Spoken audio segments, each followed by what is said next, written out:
Salut à tous, bienvenue sur Wrestling Clinic. Aujourd'hui une vidéo tout particulière dans laquelle vous n'allez pas me voir. Pourquoi ? Car les informations les plus importantes ne sont pas mes expressions, etc. C'est bien les informations que je vais vous afficher à l'écran. Donc aujourd'hui, de quoi on va parler ? On va parler de la conclusion d'une des semaines les plus riches en événements dans l'histoire de la WWE, en tout cas dans son histoire récente. Il y a à peine une semaine, la WWE annonçait qu'elle allait se lancer dans des vagues d'enregistrement toutes les 4-5 semaines, des grosses vagues d'enregistrement, plusieurs jours consécutifs à l'issue desquels ils seront capables de balancer des Raw, des SmackDown et des NXT.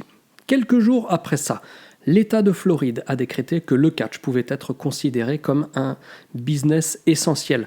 Suite à ça, Vince McMahon a annoncé, au grand regret de bien du monde, que la WWE se lancerait à nouveau dans la production de shows live pour Raw et SmackDown.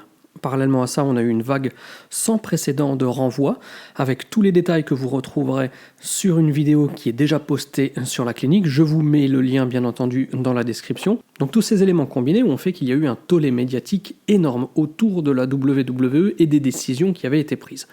Et comme d'habitude, les amis, si vous aimez mes vidéos, n'hésitez pas à soutenir la chaîne en vous abonnant. C'est gratuit et ça fait plaisir. Ce matin, qu'est-ce qui se passe ? Eh bien, on voit que sur tous les sites de news américains, eh bien, la WWE fait marche arrière, volte-face complètement. Donc maintenant, c'est vraiment le bon sens qui guide les débats et ce changement pour revenir à des enregistrements condensés permet d'empêcher les catcheurs de trop voyager et donc de trop s'exposer à des contaminations du Covid-19. Donc ça, c'est une très bonne nouvelle. Avant de rentrer dans les détails de toutes ces dates, je vais vous lire également la traduction du communiqué officiel de la WWE qui nous dit que pour la WWE, il est essentiel maintenant, plus que jamais, de fournir un divertissement aux gens qui traversent des temps difficiles. C'est pour cela que nous produirons ce contenu dans des locaux fermés avec uniquement le personnel essentiel nécessité, tout en respectant les directives concernant le Covid-19 et en ajoutant des précautions supplémentaires afin d'assurer la santé et le bien-être des talents et de tout le personnel de la WWE.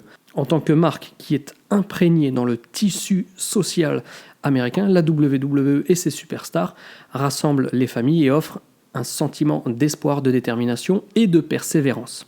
Voilà pour le communiqué de la WWE. Maintenant, nous allons voir en détail comment ça va se passer, à quelle date ils vont enregistrer quoi, car cette grande vague d'enregistrement va nous amener jusqu'au 10 juillet, rien que ça. Et après vous avoir balancé toutes ces dates, eh bien, on fera un petit point sur ce qui découle de SmackDown d'hier et comment Money in the Bank se présente déjà comme étant un Money in the Bank historique et non pas seulement que parce qu'il sera tenu à huis clos.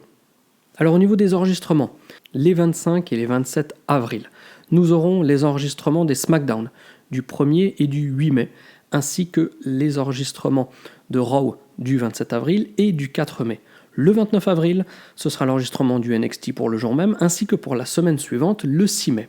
Au mois de mai, nous aurons 3 jours consécutifs d'enregistrement, les 11, 12 et 13 mai, lors desquels seront enregistrés le Raw du 11 mai ainsi que le SmackDown du 15, le Raw du 18 et le SmackDown du 22 et les NXT du mercredi 13 et du mercredi 20. 2 semaines plus tard, 25, 26 et 27 mai, et bien pareil, il y aura l'enregistrement du Raw du 25 mai ainsi que celui de la semaine suivante, le 1er juin, les enregistrements de SmackDown des 29 mai et du 5 juin ainsi que NXT pour le 27 et la semaine suivante, le 3 juin. Ensuite, nous serons les 8 9 juin, lors desquels la WWE enregistrera le Raw du 8 juin et le SmackDown du 12, ainsi que le NXT du 10 juin. Les 15, 16 et 17, toujours au mois de juin, nous aurons les enregistrements et les tournages du Raw du 15, du SmackDown du 19, du Raw du 22, du SmackDown du 26 et des NXT du 17 et du 24 juin. Et pour terminer, 29, 30 juin et 1er juillet, on aura les enregistrements et les tournages du Raw du 29 juin ainsi que celui du 6 juillet, les SmackDown du 3 et du 10 juillet et les NXT du 1er et du 8 juillet. Donc avec cet agenda extrêmement chargé mais déjà bien planifié, eh bien, la WWE assure l'enregistrement de ces TV jusqu'au 10 juillet. Et cela prouve bien ce dont on parlait dans la vidéo que je vous avais postée il y a quelques jours sur les renvois, émissions télé, est-ce qu'il faut enregistrer, est-ce qu'ils doivent produire du live, etc. etc. De toute évidence, la WWE peut très bien fournir du contenu qui n'est pas du live. Et maintenant, comme je vous le disais auparavant, on va se pencher sur le cas Money in the Bank qui s'annonce déjà comme un show historique à plusieurs niveaux. Car hier, lors de SmackDown, eh bien, la WWE a annoncé que les matchs Money in the Bank, donc les matchs à échelle, auront lieu non pas dans la salle du Performance Center où a priori le show sera tourné, mais bien au siège social de la WWE au Connecticut à Stamford. Les matchs débuteront au rez-de-chaussée des bureaux et les mallettes seront suspendues sur les toits de la Titan Towers, donc en haut des bureaux. On ne sait pas trop comment ça va se passer au niveau du déroulement des matchs, mais il est très probable qu'on ait droit à des matchs un petit peu comme ceux du Boneyard, de NXT entre Gargano et Ciampa, voire peut-être dans une certaine manière, mais je n'y crois pas trop, comme le Firefly Funhouse. En tout cas, c'est de bon augure, ça va nous permettre de voir des choses totalement différentes, et ça me rend presque impatient de voir ce show, lors duquel, eh bien, on sait déjà qu'il y aura Shayna Baszler, Asuka et Nia Jax qui représenteront Raw dans le Money in the Bank féminin, alors que c'est pour le moment Dana Brooke qui s'est qualifiée du côté de SmackDown pour le match à échelle. Du côté des hommes, eh bien, pour le moment, en tant que qualifié du côté de SmackDown, on a Daniel Bryan. Et dès la semaine prochaine, lors de Raw, nous aurons les premiers qualifiés côté Raw pour ce match à échelle avec 3 combats. Rey Mysterio contre Buddy Murphy, Aleister Black contre Austin Theory et Apollo Crews contre celui qui, théoriquement, a pris sa retraite il y a quelques semaines déjà, MVP. Le pay-per-view Money in the Bank, il est prévu pour le 10 mai.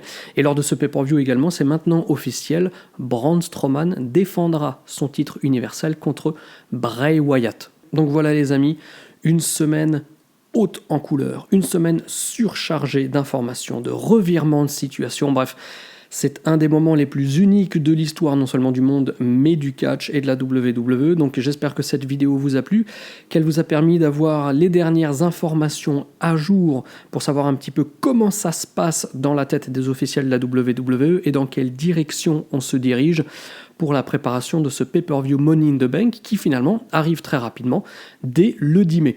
D'ici la prochaine vidéo, les amis, comme d'hab, vous savez qu'il ne vous reste que 2 choses à faire, c'est-à-dire regarder du catch et surtout de garder la passion. Allez, bye bye.